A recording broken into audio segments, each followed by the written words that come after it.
bearers of his presence. David and the elders of Israel, together with the commanders of the army, went to the house of Obed-Edom to bring the ark of the covenant of the Lord to Jerusalem with great celebration.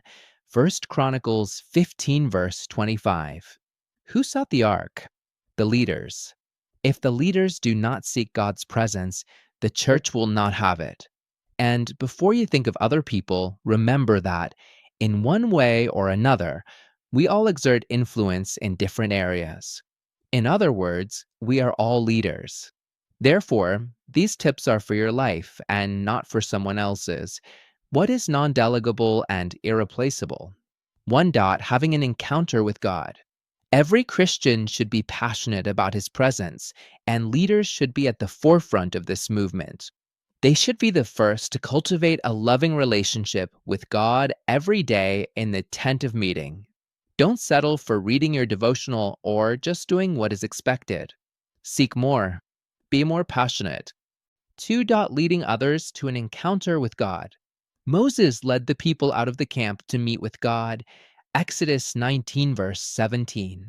Moses led the people of Israel to the same place where he had had his encounter with God. Don't settle for teaching a Bible class or giving advice. Try to bring everyone to the throne of grace. 3. Love the church. God's presence is associated with the ark, today the church.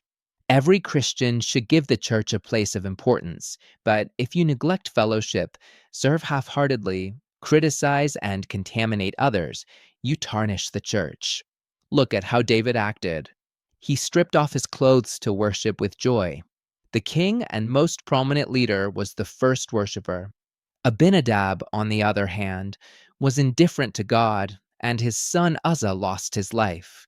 Saul ruled without the ark, and his daughter Michal despised her husband who danced for God. Be like Obed-Edom, who respected the ark, and his children and grandchildren served God. Be an example of passion for God, and the people you lead will do the same. Fall in love with God.